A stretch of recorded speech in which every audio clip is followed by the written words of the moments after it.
جمال کو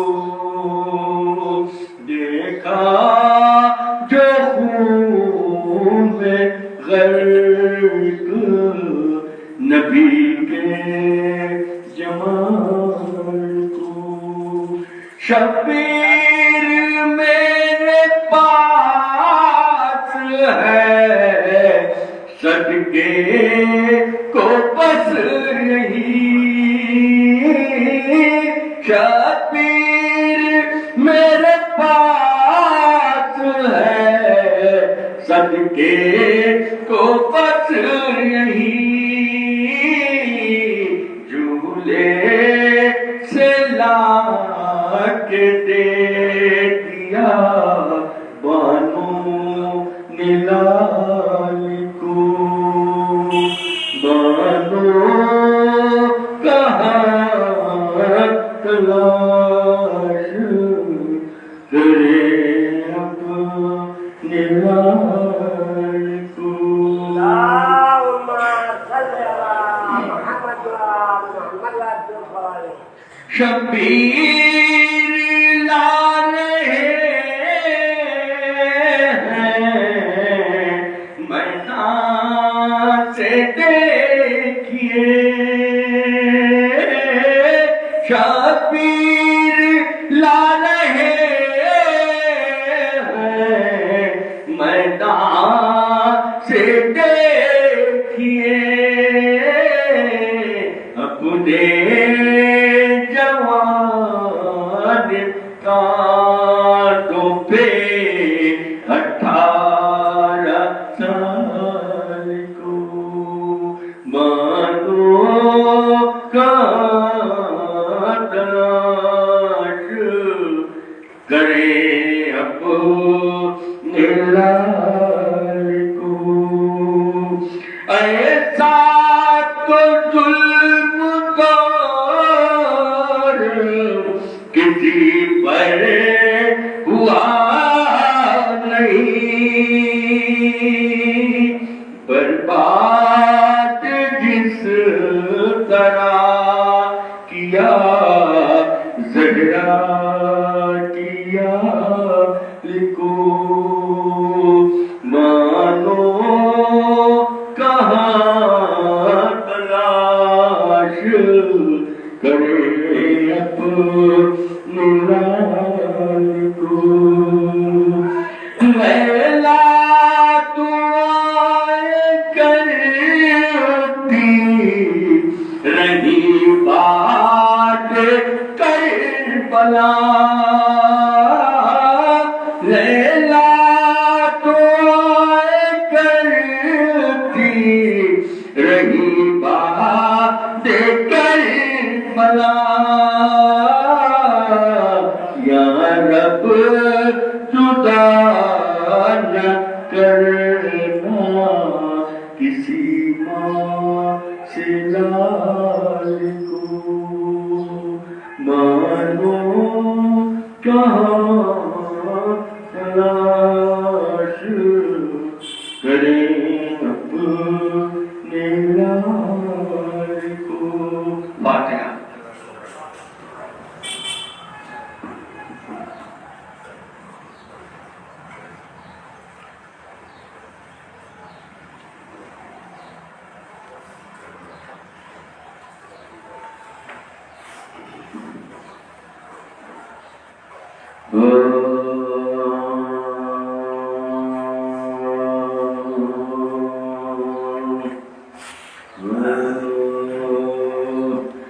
قید خانے میں کلا تم ہے کہ ہند آتی ہے. قید خانے میں کلا تم ہے کہ ہند آتی ہے. دختر فاطمہ غیرت سے موئی جاتی ہے. روح قالب میں وہ زندان میں گھبراتی ہے ارے بے حواسی سے ہر ایک بار وہ چلاتی ہے آسماں دور زمین ساتھ کدھر جاؤں میں ارے بیویوں مل کے دعا مانگو کہ مر جاؤں میں قیدخانے در زندان پہ ہوا اتنے میں امبو کمال پھول دربان کے بڑھے دولت و عمر و اقبال قیدیوں تو دعا دے کے کرو استغفار زن حاکم کا ہے زندہ میں نہ طولے اجلال تم کو لے سرتی حضورا تمہیں چادر دیں گی رحم دل ہے ابھی زندہ سے رہا کر دیں گی قیدخانے در زندان پہ قدم ہند نے رکھا نہ جا اور باہر سے نقیبوں نے کہا بسم اللہ لونڈیاں آگے بڑی کہتی ہوئی پیش نگاہ پیچھے دامن لیے ہاتھوں میں خواتین ہمارا سر پہ رکھے ہوئے کرسی زبر و جد آئی کوئی بغلوں میں لیے تکیہ و مسند آئی قیدخانے گرد عابد کے پھری پھر وہ بحالے تغیر رکھ دیا پاؤں پہ سر اپنا ہٹا کر زنجیر ارے بولے وہ کون یہ چلائی گلی سے شبیر السلام رسنو توبے سلاسل کے اسیر ہے وصیت کا محل مرنے پہ تیار ہے تو کچھ کفن کے لیے رکھتا ہے کہ نادار تو قیدخانے ہند نے پوچھا مرض کیا ہے کہا بے پدری رو کے بولی کہ دوا کیا ہے کہا نو اگر ارے گھر جو دریافت کیا کہنے لگے در بدری ہر بولی لیتا ہے خبر کون کہا بے خبر آ کرنے کا سبب پوچھا تو شرمانے لگے تازیانوں کے نشان پشت پہ دکھلانے لگے قیدخانے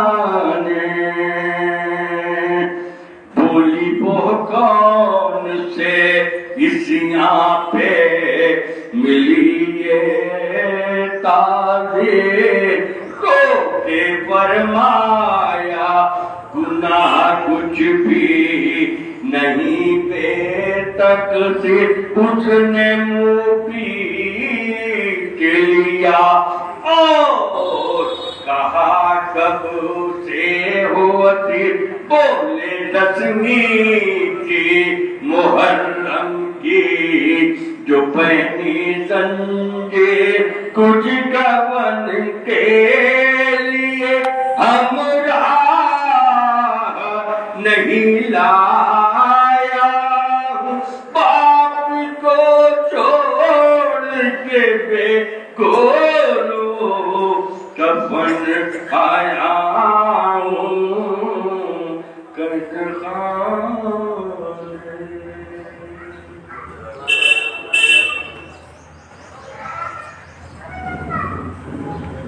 فرق نہ رہے سلوار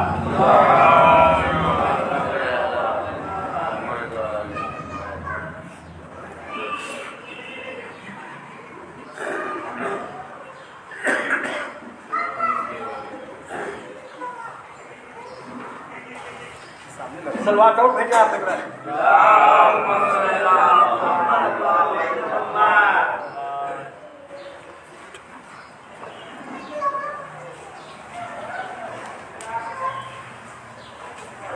آگے تشریف لے آئے تھوڑا سا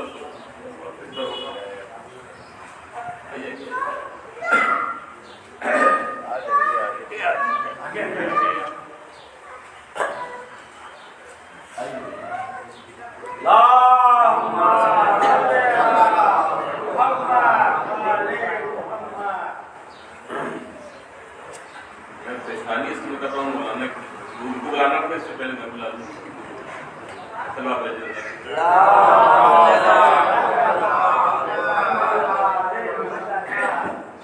ذرا کل کا جو دن گزرا ساری زہرا سلام اللہ علیہ کے حوالے سے سکلوں سے شعر کر رہا ہوں غزل میں عرض کرتا ہوں زمانہ جان لے جرت کا فلسفہ زینب زمانہ جان لے جرت کا فلسفہ زینب ہم اس لیے تیرا کرتے ہیں تذکرہ زینب کہ ہم اس لیے تیرا کرتے ہیں تذکرہ زینب اور طواف کرتا ہے قرآن تیرے پیکر کا کہ طواف کرتا ہے قرآن تیرے پیکر کا تمہارے جیسا کہاں کوئی دوسرا زینب کہ تمہارے جیسا کہاں کوئی دوسرا زینب شیخ بطور خاص حاضر کر رہا ہوں کہ وقار عزم شہنشاہ کربلا تو ہے کہ وقار عزم شہنشاہ کربلا تو ہے تیرے بغیر ادھوری ہے کربلا زینب وقار عزم شہنشاہ کربلا تو ہے تیرے بغیر ادھوری ہے کربلا زینب اور جو بڑھتے بڑھتے خدا ہو گیا وفاؤں کا جو بڑھتے بڑھتے خدا ہو گیا وفاؤں کا وہ محلقات تیری آغوش میں پلا زینب کہ وہ محلقات کہ جو بڑھتے بڑھتے خدا ہو گیا وفاؤں کا وہ محلقات تیری آغوش میں پلا زینب اور اگر وفاؤں کا پروردگار ہے عباس یہ اگر وفاؤں کا پروردگار ہے عباس تو صبر و ضبط کی ایثار کی خدا زینب تو صبر و ضبط کی ایثار کی خدا زینب اور یہ آسمان تجھے کیسے بے ردا دیکھے یہ آسمان تجھے کیسے بے ردا دیکھے غبارے راہ بنے گا تیری ردا زینب غبارے راہ بنے گا تیری ردا زینب شیخ حاضر کر رہا ہوں کہ جہاں غرور و تکبر شباب پر ہوگا کہ جہاں غرور و تکبر شباب پر ہوگا وہاں دکھائے گی باطل کو آئینہ زینب وہاں دکھائے گی باطل کو آئینہ زینب اور اسیر ہو گئی ظلم و ستم سہے لیکن یہ اسیر ہو گئی ظلم و ستم سہے لیکن نہ ٹوٹنی تھی نہ ٹوٹی تیری یہ ناز زینب، کہ نہ ٹوٹنی تھی نہ ٹوٹی تیری یہ ناز زینب۔ اور آخری شعر ملاحظہ فرمائیں کہ خدا نے علم کی وہ منزلیں عطا کی ہیں، کہ خدا نے علم کی وہ منزلیں عطا کی ہیں، امام آپ سے لیتے ہیں مشورہ زینب۔ خدا نے علم کی وہ منزلیں عطا کی ہیں، امام آپ سے لیتے ہیں مشورہ۔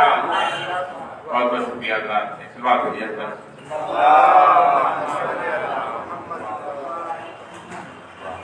بابا نے بلند نعرہ سلوات۔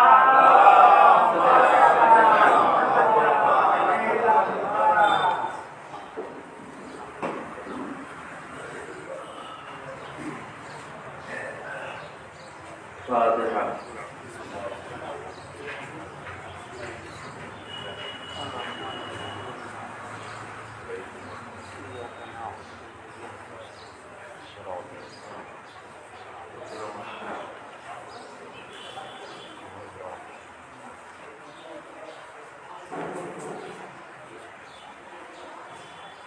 اتباع سے متصور الحمد کی متصور توحیدہ فرماکر مرحوم سید نیر عباس زیدی ابن سید شفقت حسین زیدی محمود کے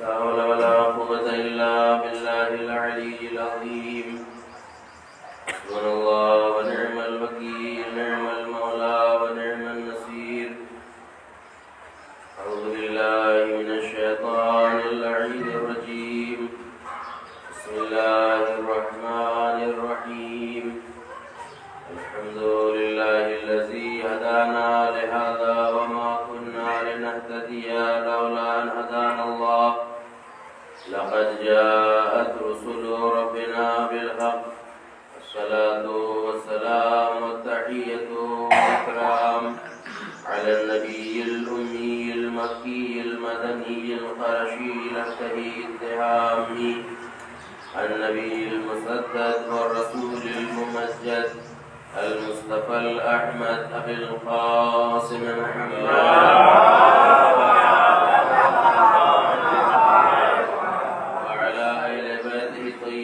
الطاهرين المعصومين المظلومين ولعنة الدائمة الباقية على أعدائهم أجمعين من الآن إلى قيام يوم الدين أما بعد فقد قال الله سبحانه تبارك وتعالى وقوله الحق بسم الله الرحمن الرحيم وقال ربكم ادعوني يستجب لكم إن الذين يستكبرون عن عبادتي سيدخلون جهنم داخرين صلوات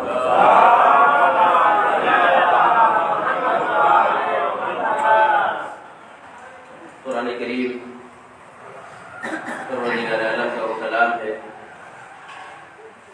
جس کی بے انتہا فضیلت اس کی تلاوت کی اور اس میں غور و فکر کی بیان کی گئی ہے، اور فضیلت کو بیان خود قرآن نے بھی کیا ہے اور اہل بیت طاہرین کی حدیثوں بھی ہمیں نظر آتا ہے۔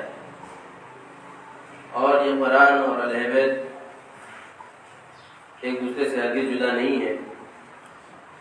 قرآن اہل بیت کے ساتھ ہے، اہل بیت قرآن مجید کے ساتھ ہیں۔ جب ہم قرآن مجید کی آیتوں کا تلاوت کرتے ہیں تو قرآن مجید اہل بیت طاہرین کے فضائل کو بیان کرتا ہے، اور جب ہم اہل بیت طاہرین کی احادیث کا مطالعہ کرتے ہیں تو ہمیں اہل بیت طاہرین کی حدیثوں میں قرآن مجید کی عظمتوں کو بیان کیا جاتا ہے جو نظر آتا ہے۔ سبحان اللہ۔ امیر المومنین حضرت علی بن طالب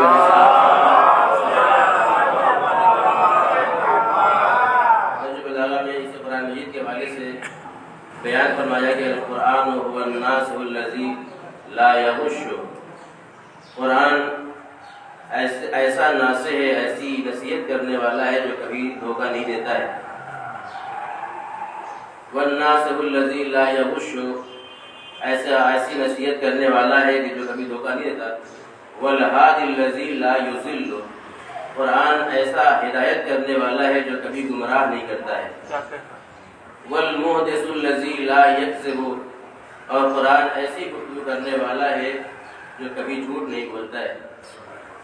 تو قرآن مجید کی انسان جتنی تلاوت کرے گا، انسان کی فضیلتیں، انسان کی عظمتیں بڑھتی چلی جاتی ہیں۔ اور اسی قرآن مجید کے حوالے سے قرآن مجید کی ہم نشینی اختیار کرنے کا کیا فائدہ ہے، وہ بھی مولا کائنات نے ایک حدیث میں بیان فرمایا۔ ما جعل هذا القرآن احد، کسی نے بھی قرآن مجید کی ہم نشینی اختیار نہیں کی مگر یہ کہ قرآن مجید کی ہم نشینی اختیار کرنے کے ساتھ ساتھ ایک چیز میں اضافہ ہوتا ہے اور ایک چیز میں کمی واقع ہوتی ہے۔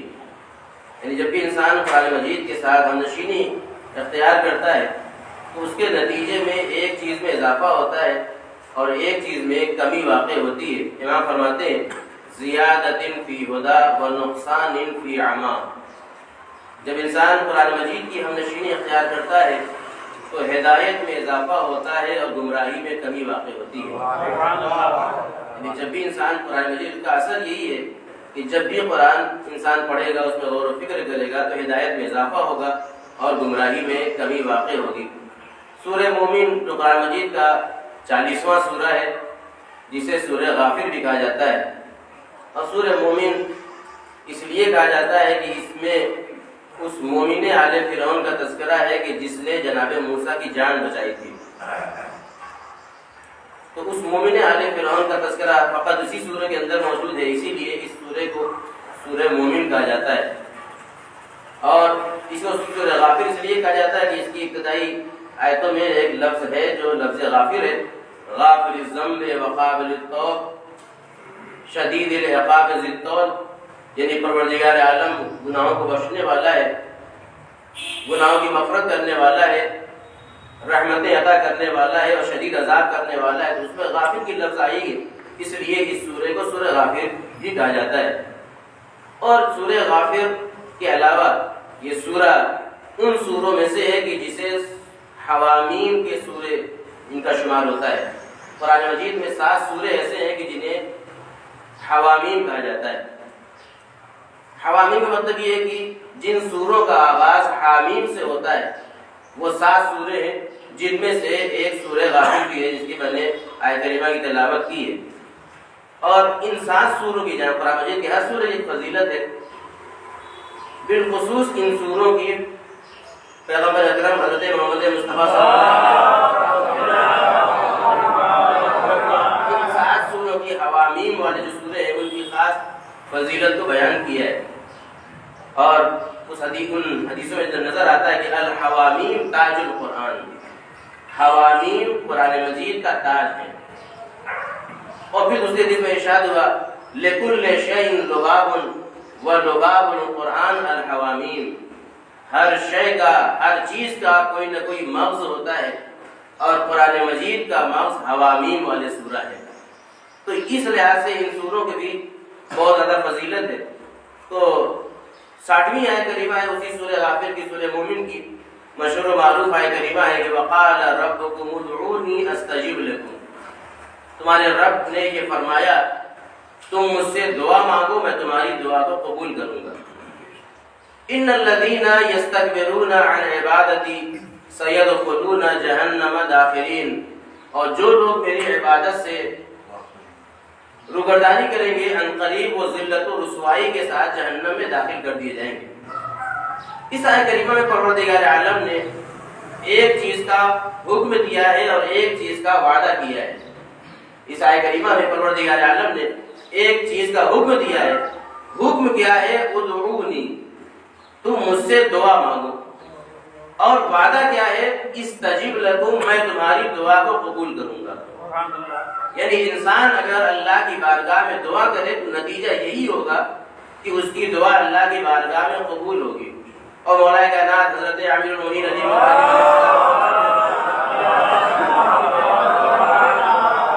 حدیث میں ارشاد فرمایا ما کان اللہ لیفتح باب الدعاء ویغلق الباب الاجابہ، پروردگار عالم کے لیے یہ نہیں ہو سکتا ہے، پروردگار ایسا نہیں کر سکتا ہے کہ دعا کا تو دروازہ کھولے رکھے اور باب اجابت کو بند کر دے۔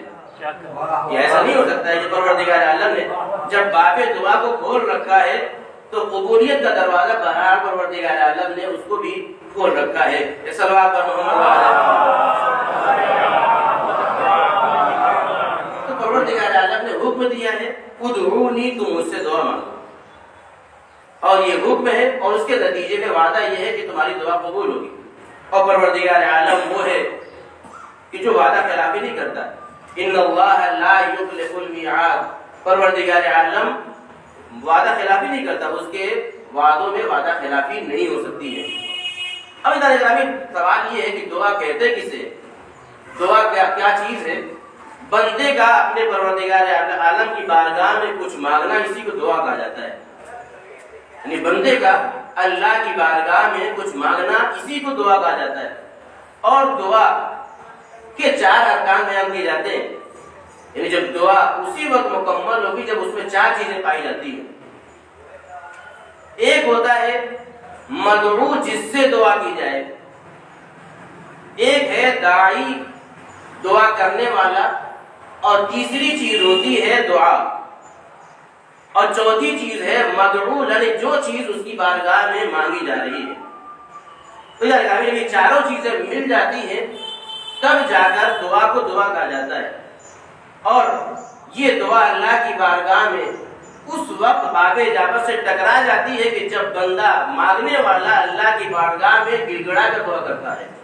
یعنی جتنی انسان کے اندر تڑپ پیدا ہوگی اسی اعتبار سے وہ دعا اللہ کی بارگاہ میں قبول ہوگی۔ اس لیے کہ قرآن مجید کے اندر یہ بیان کیا گیا ہے کہ دیکھو جب انسان مشکلات میں گھرتا ہے تبھی وہ اللہ کی بارگاہ میں گڑگڑاتا ہے۔ بہت سے ایسے افراد کی قرآن مجید میں مثال بیان کی ہے کہ جب وہ مسائل میں گھر جاتے ہیں، جب مصیبتوں میں گھر جاتے ہیں تب وہ اللہ کو پکارنا شروع کر دیتے ہیں، لیکن جب مصیبتیں برطرف کر دی جاتی ہیں پھر وہ اللہ کو بھول جاتے ہیں۔ پروردگار عالم نے قرآن مجید میں یعنی جب انسان اپنے آپ کو بے نیاز تصور کرے گا تو اللہ کی بارگاہ میں دعا نہیں مانگے گا، اور جب انسان اپنے آپ کو نیاز مند تصور کرے گا مجھے ضرورت ہے تب وہ انسان اللہ کی بارگاہ میں دعا کرتا ہے۔ کلا ان الانسان لیطغی ان رآہ استغنی، بے شک یہ انسان اللہ کی بارگاہ میں سرکشی کرتا ہے جب یہ تصور کرنے لگتا ہے کہ وہ تو بے نیاز ہو گیا ہے۔ یعنی جب انسان بے نیاز اپنے آپ کو تصور کرنے لگتا ہے تو یہی انسان اپنے آپ کے اپنے پروردگار عالم کے سامنے سرکشی کرنا شروع کر دیتا ہے۔ صلوات پر محمد و آل محمد۔ اس دعا کے حوالے سے جملہ کہا جاتا ہے خالق اور مخلوق میں جو فرق ہے، خالق اور مخلوق میں فرق یہی ہے جب مخلوق کے سامنے بار بار کسی چیز کا مطالبہ کیا جائے تو مخلوق ناراض ہو جائے کرتے ہیں، لیکن جب بار بار کسی چیز کو اللہ کے بارے میں اللہ کی بارگاہ میں مانگا جائے، خالق کی بارگاہ میں مطالبہ کیا جائے تو پروردگار عالم جتنی اس کی بارگاہ میں دعا کی جاتی ہے اتنا ہی پروردگار عالم خوش ہوتا ہے۔ یعنی خالق کی بارگاہ میں جب انسان بار بار مانگے تو پروردگار عالم خوش ہوتا ہے، اور جب بندے سے کوئی چیز بار بار مانگی جاتی ہے تو بندہ ناراض ہو جایا کرتا ہے۔ یہی فرق ہے خالق و مخلوق میں۔ صلوات پر محمد و آل محمد۔ یعنی بندوں سے مانگنا یہ ناپسندیدہ عمل ہے، اور اللہ کی بارگاہ میں مانگنا یہ پسندیدہ عمل ہے۔ یعنی جب انسان بندوں کے سامنے دست دراز بلند کرے، پھیلائے، ہاتھ کو دراز کرے تو یقیناً یہ ناپسندیدہ عمل ہے احادیث معصومین کی روشنی میں، لیکن جب وہی ہاتھ اللہ کی بارگاہ میں اٹھے تو یہی ہاتھ جو اللہ کی بارگاہ میں اٹھ رہا ہے یہ پسندیدہ عمل ہے۔ اور ذات گرامی قرآن مجید میں سورہ بقرہ کی 186 نمبر کی آیت کریمہ ہے جہاں پر حج کا تذکرہ ملتا ہے، روزے کے متعلق گفتگو ہوتی ہے، آئے روزہ کے متعلق جو گفتگو ہے اس کے فوراً بعد 186 نمبر کی آیت کریمہ میں پروردگار عالم نے وہاں پہ بھی سوال اور دعا کے سلسلے میں گفتگو ہوئی ہے، اور بہت اہم گفتگو ہے جو سورہ بقرہ کی 186 نمبر کی آیت کریمہ میں پروردگار عالم نے بیان فرمایا ہے، اور وہاں پر ارشاد ہوا وَإِذَا سَأَلَكَ عِبَادِي عَنِّي فَإِنِّي قَرِيبٌ أُجِيبُ دَعْوَةَ الدَّاعِ إِذَا دَعَانِ فَلْيَسْتَجِيبُوا لِي وَلْيُؤْمِنُوا بِي لَعَلَّهُمْ يَرْشُدُونَ۔ اس آیت کریمہ میں پروردگار عالم کی شفقت و محبت کو دیکھیں کہ پروردگار عالم جب اپنے بندوں سے کہہ رہا ہے اِذَا سَأَلَكَ عِبَادِي، اے پیغمبر جب میرے بندے تم سے میرے بارے میں سوال کریں، تو پروردگار، یہاں پر ایک جملہ اور ہے جو قابل غور ہے کہ پروردگار عالم نے جب یہ کہا کہ اے پیغمبر جب میرے بندے میرے بارے میں سوال کریں تو یہ نہیں کہا کہ اے پیغمبر آپ کہہ دیجئے کہ میں قریب ہوں، یہ لفظ نہیں آیا، بلکہ پروردگار عالم یہ فوراً کہہ رہا ہے فَإِنِّي قَرِيبٌ، بس بے شک میں قریب ہوں۔ یعنی پروردگار عالم بندوں اور رسول سے یہ نہیں کہہ رہا ہے کہ آپ کہہ دیجئے کہ میں قریب ہوں، بلکہ کل کے لفظ نہیں ہے، بلکہ فوراً فا جسے فائے فوریہ کہا جاتا ہے، فَإِنِّي قَرِيبٌ، بے شک میں قریب ہوں، أُجِيبُ دَعْوَةَ الدَّاعِ إِذَا دَعَانِ، جب پکارنے والا پکارتا ہے تو میں اس کی آواز کے اوپر لبیک کہتا ہوں، أُجِيبُ دَعْوَةَ الدَّاعِ إِذَا دَعَانِ فَلْيَسْتَجِيبُوا لِي، لہذا مجھے کو پکارو، وَلْيُؤْمِنُوا بِي، میرے ہی اوپر ایمان لے آؤ، لَعَلَّهُمْ يَرْشُدُونَ، تاکہ تم ہدایت پا جاؤ۔ یعنی یہ آیت کریمہ جو بہت زیادہ اہم ہے کہ آپ اس میں غور جب کریں گے تو پروردگار عالم نے اس آیت کریمہ میں 7 واحد متکلم کی ضمیر استعمال کی ہے، یعنی 7 متکلم، واحد متکلم کی ضمیر، یعنی آپ غور کریں گے جب قرآن مجید کو اٹھا کے دیکھیں گے 186 نمبر کی آیت کریمہ ہے اِذَا سَأَلَكَ عِبَادِي، جب سوال کرے اے پیغمبر آپ سے میرے بندے، فَإِنِّي قَرِيبٌ، میں قریب ہوں، أُجِيبُ، میں جواب دیتا ہوں، أُجِيبُ دَعْوَةَ الدَّاعِ إِذَا دَعَانِ فَلْيَسْتَجِيبُوا لِي وَلْيُؤْمِنُوا بِي لَعَلَّهُمْ يَرْشُدُونَ۔ 7 واحد متکلم کی ضمیریں اسی واحد ایک آیت کریمہ میں پروردگار عالم نے بیان فرمائی ہے، یعنی پروردگار عالم کا لطف و کرم دیکھیں جب پروردگار عالم اپنی کبریائی کا اعلان کرتا ہے قرآن مجید میں، اپنی عظمتوں کا اعلان کرتا ہے، اپنی کبریائی کا اعلان کرتا ہے، تو پروردگار عالم قرآن مجید میں جمع متکلم کی ضمیر استعمال کرتا ہے، لیکن جب اپنے بندوں کے بارے میں گفتگو کرتا ہے، دعا اور سوال کے متعلق گفتگو کرتا ہے، تو پروردگار عالم ایک ہی آیت میں واحد متکلم کی 7 ضمیر استعمال کرتا ہے، یعنی پروردگار عالم جب اپنی کبریائی کا اعلان کرتا ہے تو آواز دیتا ہے اِنَّا مُنزِلُونَ، ہم نازل کرنے والے ہیں ان لوگوں کے اوپر عذاب کی جو زیادتی کرنے والے ہیں، یعنی پروردگار عالم جب اپنی کبریائی کا اعلان کر رہا ہے تو وہاں پر جمع متکلم کی ضمیر استعمال کر رہا ہے، لیکن جب دعا اور سوال کی گفتگو ہوتی ہے تو پروردگار عالم 7 واحد متکلم کی ضمیر ایک ہی آیت میں استعمال کر رہا ہے۔ صلوات پر محمد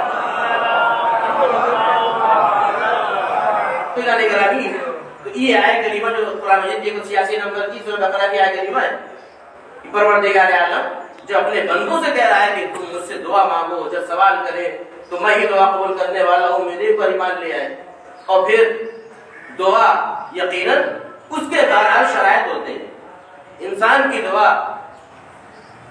شرائط و آداب کے ساتھ ہو تو دعا پہ جا کر ٹکراتی ہے۔ ان میں سے چند آداب جو بیان کیے جاتے ہیں، میں آپ کے سامنے سب بیان نہیں کر سکتا، جو چند آداب بیان کیے گئے ان میں سے یہ ہے کہ جب انسان دعا کرے تو خشوع قلب کے ساتھ دعا مانگے۔ پہلا جو ادب ہے، پہلی جو شرط ہے وہ یہ ہے کہ اللہ کی بارگاہ میں جب انسان دعا مانگے تو دعا خشوع قلب کے ساتھ ہو۔ ادعوا ربکم تضرعا وخفیا، اپنے رب کو پکارو تضرع و زاری کے ساتھ اور آہستگی کے ساتھ۔ اور کئی حدیث میں ارشاد ہوا لا يقبل اللہ دعاء قلب صاحن، پروردگار عالم غافل انسان کے دل سے دعا نکلتی ہے، غافل دل سے جو دعا نکلتی ہے پروردگار عالم اسے قبول نہیں کرتا۔ یعنی ہماری زبان کچھ کہہ رہی ہو، ہمارے دل میں کچھ ہو یا ہماری توجہ نہ ہو، تو حدیث میں یہ ارشاد ہوا کہ وہ دعا اللہ کی بارگاہ میں قبول نہیں ہوتی۔ دوسری شرط جو بیان کی جاتی ہے وہ یہ کہ انسان دعا کرے تو معرفت کے ساتھ کرے، یعنی جس کی بارگاہ میں سوال کر رہا ہے اس کو پہچانتا ہو۔ چھٹے امام جعفر صادق علیہ السلام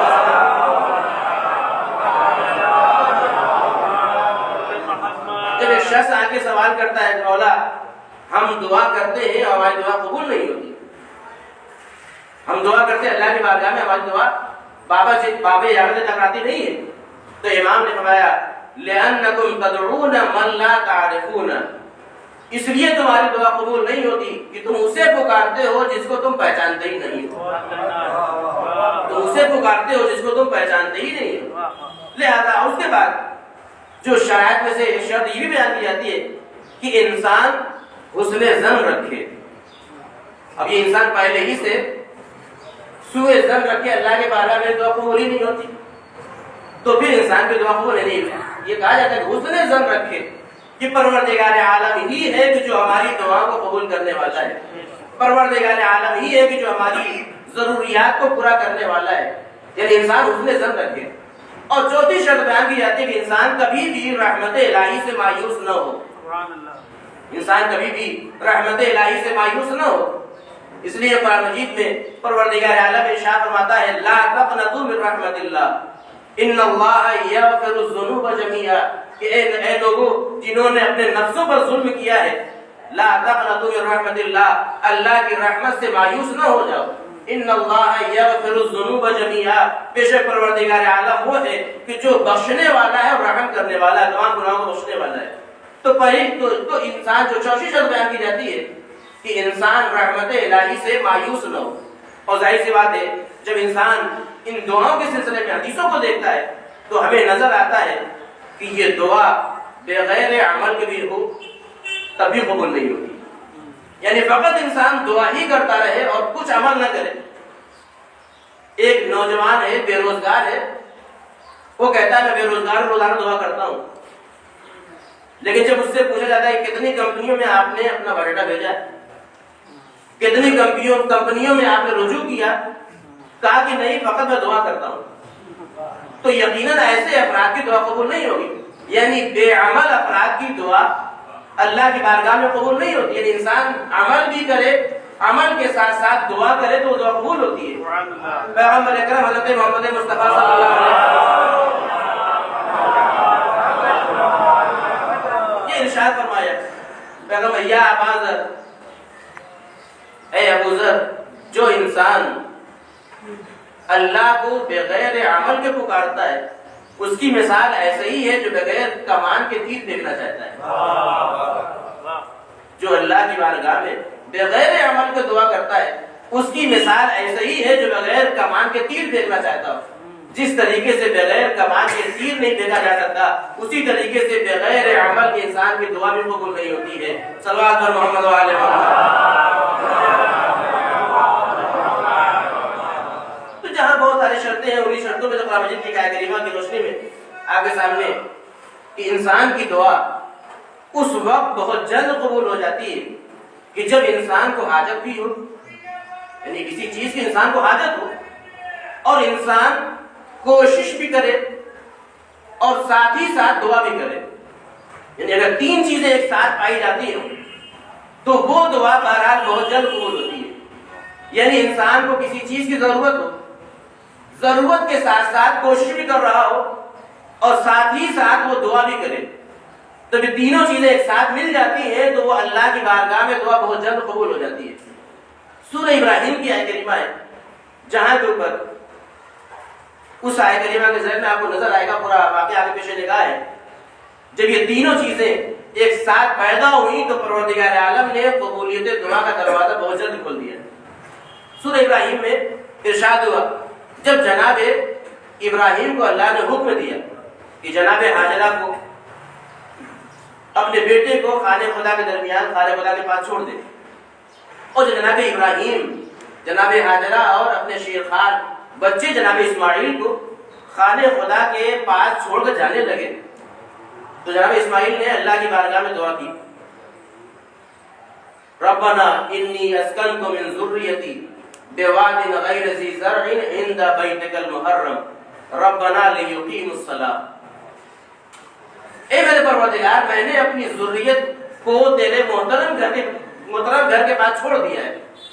ربنا انی اسکنت من ذریتی بواد غیر ذی زرع, وادی غیر ذی زرع میں نے چھوڑ دیا ہے تیرے محترم گھر کے پاس. کیوں چھوڑا؟ ربنا لیقیموا الصلاۃ, تاکہ یہ نماز قائم کریں. جناب ابراہیم جب چھوڑ کے چلے گئے جناب ہاجرہ کو, اپنے بیٹے جناب اسماعیل کو, پانی کا جو ذخیرہ تھا وہ تمام ہو گیا. جب پانی تمام ہو گیا بچے کے اوپر پیاس کا غلبہ ہوا, جناب اسماعیل کے اوپر پیاس کی شدت پڑی. جب جناب اسماعیل کے یہاں پیاس کی شدت پڑی ہے تو نتیجہ کیا ہوا؟ جناب ہاجرہ پانی کے لیے کوشش کر رہی ہے. کبھی صفا پہاڑی پہ جاتی ہے اور چاروں طرف پانی کو تلاش کرتی, جب پانی نظر نہیں آیا تو مروہ پہاڑی چلی جاتی ہے. اسی طریقے سے 7 مرتبہ آپ نے چکر لگایا پانی کی تلاش میں. ضرورت کس بات کی ہے؟ پانی کی. پیاس کی شدت ہے, انسان کو پانی کی ضرورت ہے. اب جب پانی کی تلاش کی جانے ہاجرہ نکلی ہے, کبھی صفا پہاڑی پہ جاتی ہے, کبھی مروہ پہاڑی پہ جاتی ہے, اور ساتھ ہی ساتھ جناب ہاجرہ دعا بھی کر رہی ہے. نتیجہ کیا ہوا کہ جناب اسماعیل نے جب ایڑیاں رگڑی ہے تو چشمہ جاری ہو گیا. یعنی پانی کی ضرورت ہے, انسان ساتھ ہی ساتھ کوشش بھی کر رہا ہے, ساتھ ہی ساتھ دعا بھی کر رہا ہے. نتیجہ یہ ہوا کہ اللہ نے چشمہ زمزم کا جاری کر دیا. اور گرامی, جب گویا نتیجہ یہ ہوا کہ جب انسان کو ضرورت بھی ہو, انسان دعا بھی کر رہا ہو, ساتھ ہی ساتھ کوشش بھی کرے تو انسان کی دعا بہت جلد قبول ہو جایا کرتی ہے. صلوات پر محمد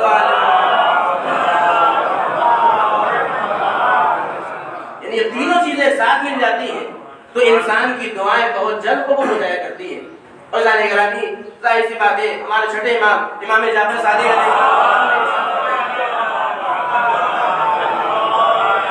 اسی دعا کے حوالے سے امام فرماتے ہیں کہ من اعطی ثلاثہ لم یحرم ثلاثہ, جسے 3 چیزیں عطا کر دی جاتی ہیں وہ 3 چیزوں سے محروم نہیں رہتا ہے. یعنی جسے 3 چیزیں مل جائیں وہ 3 چیزوں سے بھی محروم نہیں رہے گا. پہلی چیز من اعطی شکر اعطی زیادہ, جسے شکر کی توفیق مل جاتی ہے پھر پروردگار عالم اس کے رزق میں برکت دے دیتا ہے. من اعطی الدعاء اعطی الاجابہ, جسے دعا کی توفیق مل جاتی ہے پھر اس کی دعا قبول بھی ہو جاتی ہے. من اعطی التوکل فهي الکفایہ فهو الکفایہ, جسے توکل کی توفیق حاصل ہو جاتی ہے تو پروردگار عالم پھر اس کے لیے کافی بھی ہو جاتا ہے. اور پھر امام نے ارشاد فرمایا اس لیے کہ جسے دعا کی توفیق حاصل ہوتی ہے اس کی دعائیں قبول بھی ہو جاتی ہیں. قرآن مجید کی آیت کریمہ کی امام نے تلاوت بھی فرمائی کہ پروردگار عالم فرماتا ہے کہ ادعونی استجب لکم, تم مجھ سے دعا مانگو میں تمہاری دعا قبول کروں گا. جسے شکر کی توفیق حاصل ہوتی ہے پھر اس کے رزق میں برکت بھی ہوتی ہے. پروردگار عالم فرماتا ہے لئن شکرتم لازیدنکم, اگر تم شکر پروردگار کرو گے تو تمہاری نعمتوں میں اضافہ کر دیں گے. اور جسے توکل کی توفیق حاصل ہو جاتی ہے تو پھر پروردگار عالم اس کے لیے کافی ہو جاتا ہے. پروردگار عالم فرماتا ہے وَمَن يَتَوَكَّلْ عَلَى اللَّهِ فَهُوَ حَسْبُهُ, جو اللہ پر توکل کرنے لگتا ہے پروردگار عالم اس کے لیے کافی ہو جاتا ہے. صلوات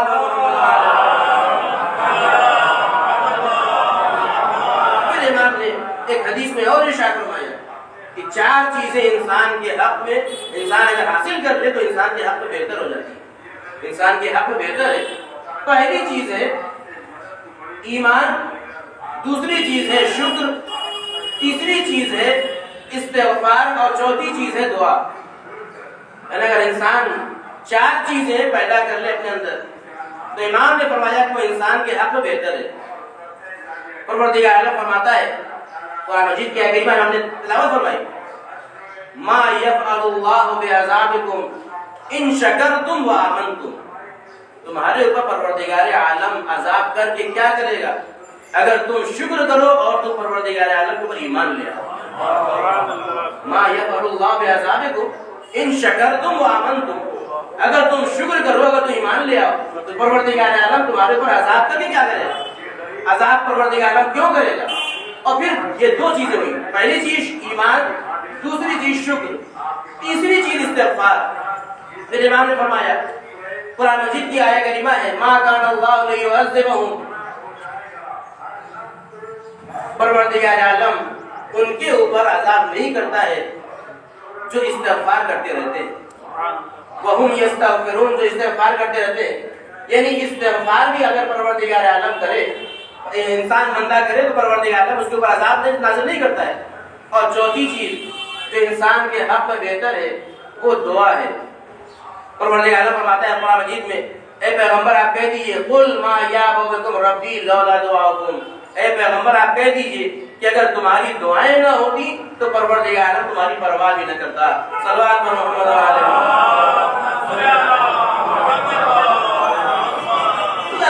یقیناً انسان اللہ کی بارگاہ میں دعا کرے تو بہرحال پروردگار عالم انسان کی دعاؤں کو پروردگار عالم قبول کرتا ہے۔ اور یہ محترم مہینہ جو گزر رہا ہے ہمارے درمیان سے، اس کا آغاز ہو چکا ہے، جسے ماہ شعبان المعظم کہا جاتا ہے۔ رجب کا مہینہ گزر گیا اور شعبان المعظم کا آغاز ہو چکا ہے۔ اس کے بعد میں نے عبادت خانے کی مجلس میں یہ بات عرض کی تھی کہ ان تینوں مہینے کے بارے میں کہا جاتا ہے کہ ماہ رجب ماہ تخلیہ ہے، اور ماہ شعبان ماہ تحلیہ ہے، اور ماہ رمضان ماہ تجلیہ ہے۔ کیا مطلب؟ ماہ رجب ماہ تخلیہ ہے، یعنی خالی ہو جانے والا مہینہ، یعنی انسان ماہ رجب میں اپنے آپ کو توبہ و استغفار کے ذریعے سے گناہوں سے پاک کر لے، اور اس کے بعد جب ماہ شعبان میں داخل ہو تو ماہ شعبان میں اپنے آپ کو بندہ عبادتوں سے آراستہ کرے، ماہ تحلیہ ہے۔ اور پھر جب ماہ رمضان ہو، یعنی جب انسان ماہ رجب میں گناہوں سے استغفار کر لے اور ماہ شعبان میں اپنے آپ کو عبادتوں سے آراستہ کر لے، تب بندہ اس قابل بنتا ہے کہ پروردگار عالم کا قرب ماہ رمضان میں حاصل کر سکے۔ اسی لیے کہا جاتا ہے کہ ماہ رجب ماہ تخلیہ ہے، ماہ شعبان ماہ تحلیہ ہے، اور ماہ رمضان ماہ تجلیہ ہے۔ صلوات اور محمد علیہ۔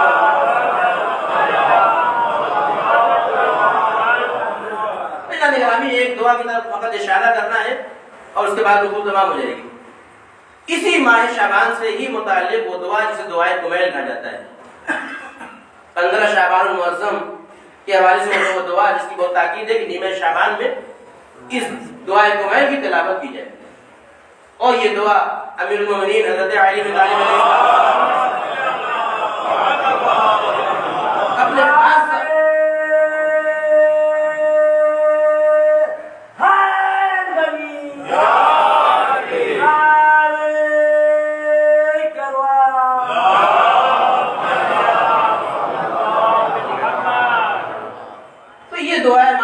اپنے عظیم صحابی جناب کمیل ابن زیاد نخعی کو تعلیم فرمائی تھی، اور یہ عظیم اصحاب امام میں سے ہے، اور 18 برس کی زندگی پیغمبر اکرم حضرت محمد مصطفیٰ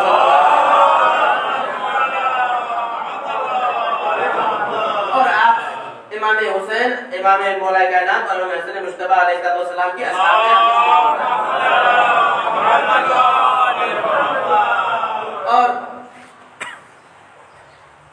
جب حجاج بن یوسف ثقفی مرہون کو یہ خبر ملی کہ محب اہل بیت ہیں، اور جب قتل کرنے کے لیے اس نے تلاش کرنا شروع کیا ہے، تو جناب کمیل ابن زیاد اس کی نظروں سے پوشیدہ ہو گئے، اور جب پوشیدہ ہو گئے تو پھر نتیجہ کیا ہوا کہ جناب کمیل ابن زیاد کو جب تلاش کیا اور نہیں ملے تو نتیجے میں آپ کے جتنے رشتہ دار تھے ان سب کے بیت المال کے وظیفے کو بند کر دیا، اور جب جناب کمیل کو یہ اس بات کی خبر ملی ہے کہ میری وجہ سے میرے رشتہ داروں کے وظیفے کو بند کر دیا گیا، جیسا کہ آج کی حکومت میں کیا جا رہا ہے، جرم کوئی کرتا ہے سزا پورے خاندان کو دی جاتی ہے۔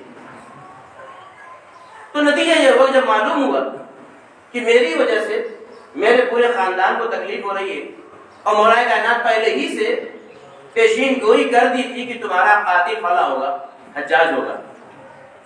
جب آپ کو اس بات کی اطلاع ملی کہ میری وجہ سے لوگ پریشان ہو رہے ہیں، میرے رشتے دار پریشان ہو رہے ہیں، تو فوراً آپ حجاج کے سامنے پہنچ گئے، اور جب سامنے پہنچے ہیں تو حجاج کہتا ہے کہ میں تو آپ کو قتل کرنے کی تلاش کر رہا تھا، کہا کہ جو تم کو کرنا ہو کر لے، اس لیے کہ مجھے تو معلوم ہے کہ تو ہی میرا قاتل ہے، اس لیے کہ میرے مولا نے مجھ سے پہلے ہی بتا دیا کہ تو ہی میرا قاتل ہوگا۔ اور اس کے بعد نتیجہ یہ ہوا کہ اس ملعون نے جناب کمیل ابن زیاد نخعی کو قتل کر دیا، اور آپ کا جو مزار ہے نجف اور کوفے کے درمیان کوئی سبیہ مقام ہے، وہاں کے اوپر آپ کا مزار پایا جاتا ہے۔ تو یہ دعا جسے دعائے کمیل کہا جاتا ہے، اس دعا کو دعائے فطر کہا جاتا ہے۔ مولا کائنات کی خدمت میں جناب کمیل جب حاضر ہوئے تو شب نیمہ شعبان سے متعلق گفتگو ہونے لگی۔ گفتگو کے درمیان امام نے آواز دی کہ جو شب نیمہ شعبان دعائے فطر کی تلاوت کرے تو پروردگار عالم اس کے رزق میں برکت دے دے گا، اس کے گناہوں کو بخش دے گا، اس کے رزق میں وسعت ہوگی۔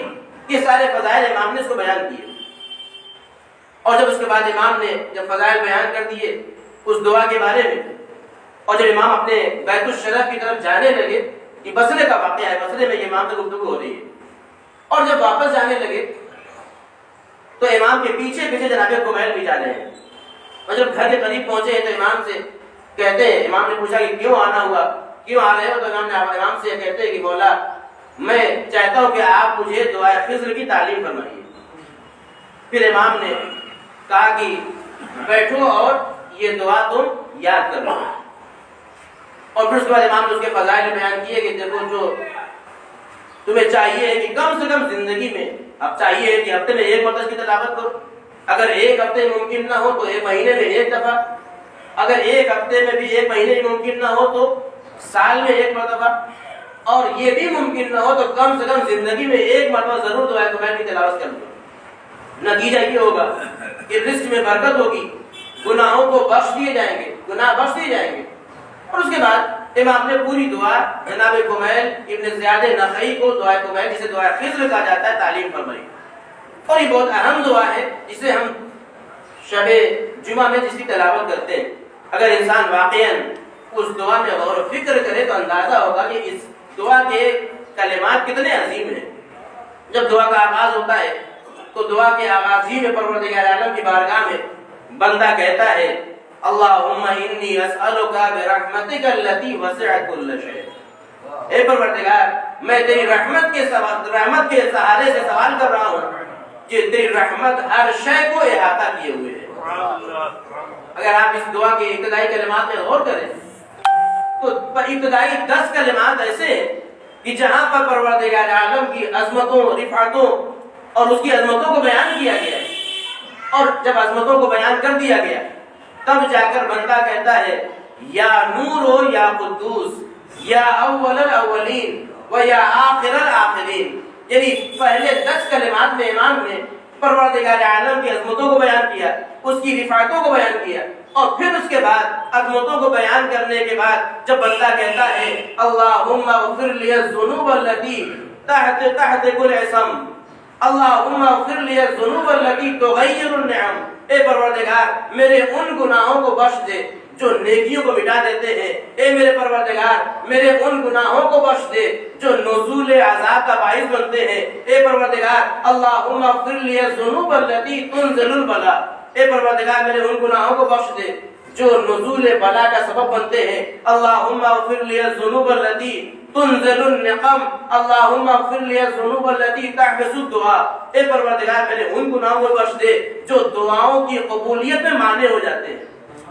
یعنی انسان اگر دعا کا طریقہ دیکھنا انسان چاہتا ہے تو پہلے دعا کا طریقہ یہ ہے کہ انسان پہلے حمد پروردگار کرے، حمد پروردگار کرنے کے بعد اللہ کی بارگاہ میں پھر اپنا مدعا پیش کرے۔ صلوات پر محمد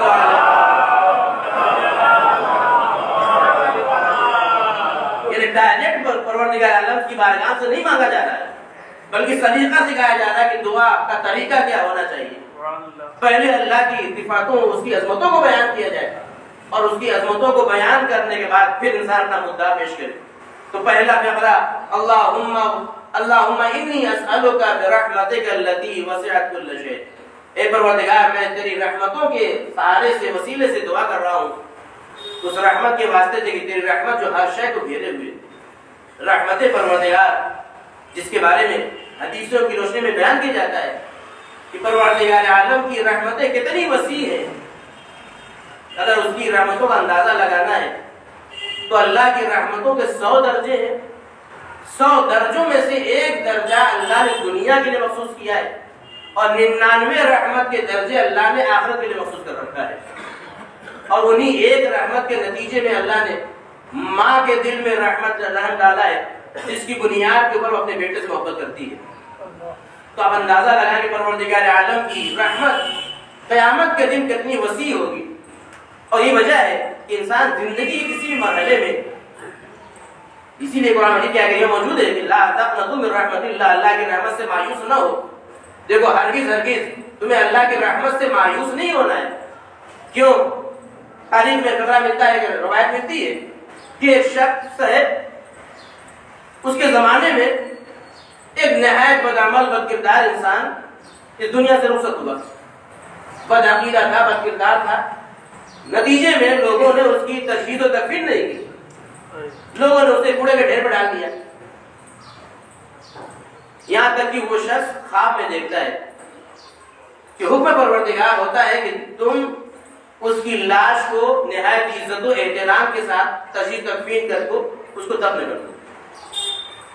تو وہ سوال کرتا ہے کہ پروردگار یہ تو نہایت ہی بدعمل بد کردار انسان, تو اس کے لیے یہ کیوں کہہ رہا ہے کہ نہایت احترام کے ساتھ عزت کے ساتھ اس کو تشہید تکفین کرنے کے بعد دفن کر دیا جائے.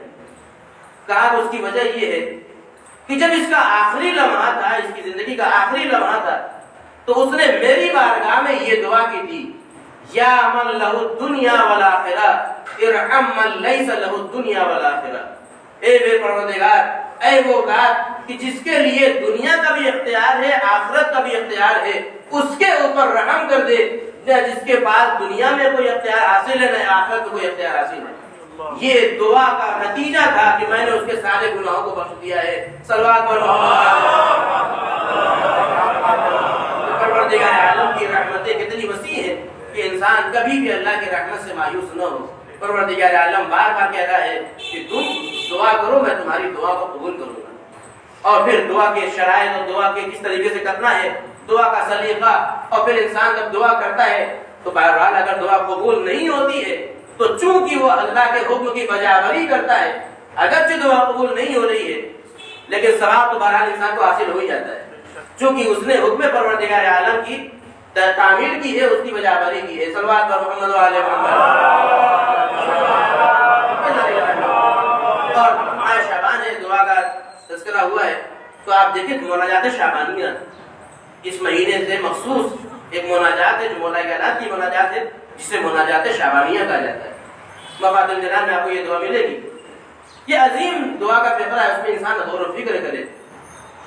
الہی ان حرمتنی فمن ذا الذی یرزقنی, اس دعا کا فقرہ ہے دعا مناجات شعبانیہ کا, کہ جسے پروردگار عالم کی بارگاہ میں مناجات کی جا رہی ہے. الہی ان حرمتنی فمن ذا الذی یرزقنی, اے پروردگار اگر تو مجھے محروم کر دے گا تو پھر مجھے رزق کون دے گا. اس دعا کا فقرہ ہے, بہت عظیم فقرات ہیں جسے مناجات شعبانیہ کہا جاتا ہے. وَإِنْ خَذَلَتْنِي فَمَنْ ذَا الَّذِي يَنْصُرُنِي, اے پروردگار اگر تو مجھے رسوا کر دے تو پھر میری نصرت کرنے والا کون ہوگا. اے پروردگار اگر تو مجھے رسوا کر دے تو پھر کون ہے جو میری مدد کرے. اس دعا کے دعا مناجات شعبانیہ کے یہ عظیم فقرات انسان اس ماہ شعبان میں اس کی بھی تلاوت کرے. تو یقیناً اندازہ ہوگا, معرفت پروردگار کا بھی اندازہ ہوگا, معرفت پروردگار بھی حاصل ہوگی, اور پھر انسان کو سلیقہ بھی معلوم ہوگا کہ اللہ کی بارگاہ میں انسان کو کیسے دعا کرنی ہے. بہرحال انسان جیسے بھی حالات ہوں انسان کو دعا کرنا ہے, دعا کا حکم ہے. ہمیں تو کربلا کے میدان میں ایسی بھی مصیبتیں نظر آتی ہیں جب انسان کا دماغ کام نہیں کرتا ہے, انسان کے ہوش باختہ ہو جاتے ہیں, لیکن ایسی حالت میں بھی ہمیں دعا کے کلمات نظر آتے ہیں امام حسین علیہ السلام جب لاشوں پہ لاشیں اٹھا رہے ہیں تو ایسے موقع پر بھی امام حسین علیہ السلام جب کسی شہید کا لاشا اٹھا کر لاتے ہیں تو امام نے یہی دعا کی ہے، ربنا تقبل منا هذا القربان، ربنا تقبل منا، اے میرے پروردگار میری بارگاہ میری طرف سے یہ قربانی قبول کر لے۔ دارو جناب زینب نے بھی یہ فقر ارشاد فرمایا ہے، ربنا تقبل منا هذا القربان، اے میرے پروردگار میرے اس قربانی کو قبول کر لے، میرے اس ہدیے کو قبول کر لے۔ دارو کربلا کے میدان میں ہمیں نظر آتا ہے کہ کہیں بد دعا کے کلمات نظر نہیں آتے ہیں، بلکہ جب دعا کے نتیجے میں ہمیں دعا ہی نظر آتی ہے۔ کربلا کے واقعات میں ہمیں جب عصر عاشور کے بعد جو مرحلے نظر آتے ہیں وہ نہایت ہی دردناک مرحلے تاریخ کربلا میں، جب عصر عاشور کے بعد جب شام غریبہ آتی ہے، شام غریبہ میں جب وہ مناظر کہ جناب زینب ام کلثوم نے لاشوں کو اٹھایا ہے، چھوٹے چھوٹے بچوں کے لاشیں اٹھائے، سکینہ کو بھی بابا کی لاش سے جدا کر کے جناب زینب ام کلثوم لے کر آئی ہے۔ جب بچے سو جاتے ہیں تو رات کی تاریکی میں روایت کا فقرہ مقتل کہتا ہے، رات کی تاریکی میں چند افراد آتے ہیں، تاریخ یہ نہیں بتا پانی لے کر آئے ہیں، آپ پانی پہ لیجئے، بچوں کو پانی پلا دیجئے۔ دارو تاریخ کہتی آپ دیکھیں بیویوں کے لیے، اہل حرم کے لیے سب سے مشکل مرحلہ تھا۔ جناب سجاد نے امام سجاد دوبارہ کہتے ہیں اے بی اماں پانی پی لیجئے، جب دوبارہ کہا تو جناب زینب نے پھر کہا اے بیٹا میں پانی نہیں پیوں گی، جب تیسری مرتبہ کہا تو ایک مرتبہ جب زینب کہتی ہے اے بیٹا سجاد میں نے کبھی بھی یہ نہیں دیکھا ہے کہ تم نے کبھی کوئی سی بات کے لیے اصرار کیا ہے کہ ایک بار اے بیٹا سجاد آخر وجہ کیا ہے کہ تم اس بات کے لیے اصرار کر رہے ہو؟ آواز دی ایک بھی اماں میں علم امامت سے ایک منظر دکھانا چاہتا ہوں۔ ایک مرتبہ امام نے انگلیاں اٹھائی، اے آواز دی ایک بھی اماں ذرا آسمان کی طرف نگاہ اٹھا کر دیکھیے۔ اب تو جناب زینب نے نظر اٹھا کر دیکھا تو کیا منظر دیکھا، نانا رسول اللہ موجود ہے، بابا علی مرتضیٰ موجود ہے، بھائی حسن مشتبہ مادر گرامی موجود ہے، رسول اللہ کے پہلو میں امام حسین علیہ السلام موجود ہے جو کاشا میں کوثر لیے ہوئے۔ مولا علی آگے بڑھے، بابا آگے بڑھے، ایک مرتبہ آواز دی اے بیٹا حسین یقیناً تم نے عظیم جہاد مکمل کیا ہے، اے بیٹا تم بہت پیاسے ہو تم پانی پی لو۔ ایک مرتبہ حسین کہتے ہیں اے نہیں بابا میں پانی نہ پیوں گا، میری زینب پیاسی ہے، میری سکینہ پیاسی ہے۔ آزادار ہو۔ اس کے بعد امام حسن مشتبہ وہ جامع کوثر لے کر آگے بڑھے، اے بھیا تم نے عظیم جہاد کو مکمل کیا ہے، تم پانی پی لو۔ آواز بھی نہیں بھیا میں پانی نہیں پیوں گا۔ ایک مرتبہ رسول اللہ آگے بڑھے، اے بیٹا حسین پانی پی لے۔ آواز بھی نہیں نہ رسول اللہ میں پانی نہ پیوں گا۔ ایک مرتبہ مادر گرامی آگے بڑھی، گلے سے لگا لیا، آواز دی اے بیٹا پانی پی لے۔ آواز نہیں مادر گرامی میں پانی نہ پیوں گا۔ حضرت اللہ تاریخ کہتی ہے کہ ماں نے سوال کر لیا اے بیٹا تم پانی کیوں نہ پیو گے؟ آواز دی اے مادر گرامی ارے زینب پیاسی ہے، کلثوم پیاسی ہے، میرے ننھے ننھے بچے پیاسے۔ یہ سننا تھا۔ ایک مرتبہ یہ منظر جب دکھایا ہے تو جناب زینب سے سجاد آواز دیتے ہیں ایک بھی اماں جب تک آپ پانی نہ پیئیں گی تب تک میرا بابا حسین پیاسا رہے گا۔ یہ سننا تھا۔ ایک مرتبہ پانی کو لیا، لینے کے بعد سکینہ کو بیدار کیا، آواز دی بیٹی سکینہ بیدار ہو، پانی آ گیا ہے۔ جیسے ہی پانی کا نام سنا سکینہ نے کہا ہوگا اے بھی اماں کیا میرے چچا ابا تشریف لائے ہیں؟ ایک مرتبہ جیسے ہی سکینہ بیدار ہوئی، بیدار ہونے کے بعد آواز دی اے بی اماں کیا آپ نے پانی پی لیا؟ آواز دی نہیں بی اماں نہیں بیٹا، ارے تم سب سے چھوٹی ہو اس لیے تمہاری خدمت میں پانی پیش کیا جا رہا ہے۔ جو سب سے چھوٹا ہوتا ہے سب سے پہلے اس کی خدمت میں پانی پیش کیا جاتا ہے۔ یہ سننے کے بعد سکینہ نے اس سیاب کو لیا، لینے کے بعد مقتل کی طرف دوڑی۔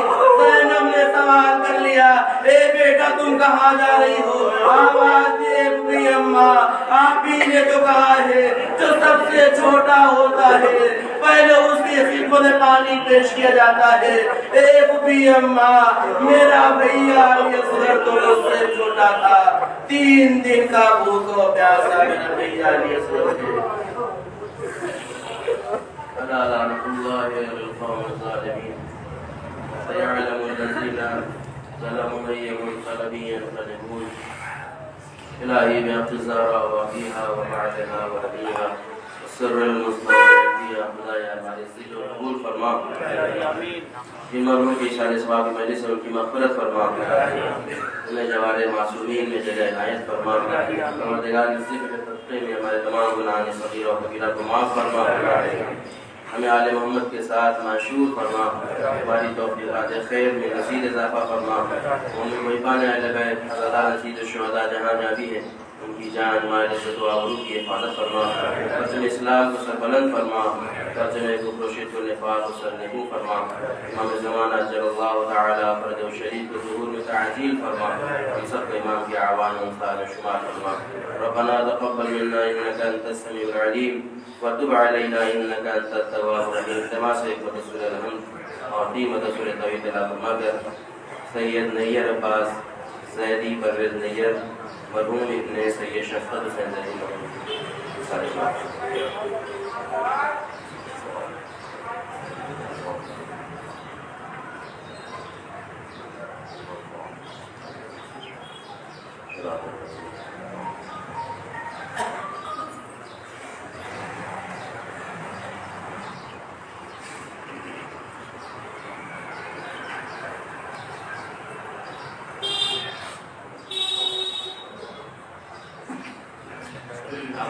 گزارش ہے کہ ایک بار سورہ الحمد اور دیگر سورہ توحید کی مزید تلاوت فرما کر پاکستان میں جو حادثہ ہوا ہے پشاور میں جو مومن شہید ہوئے ان سب کی ارواح کو سارے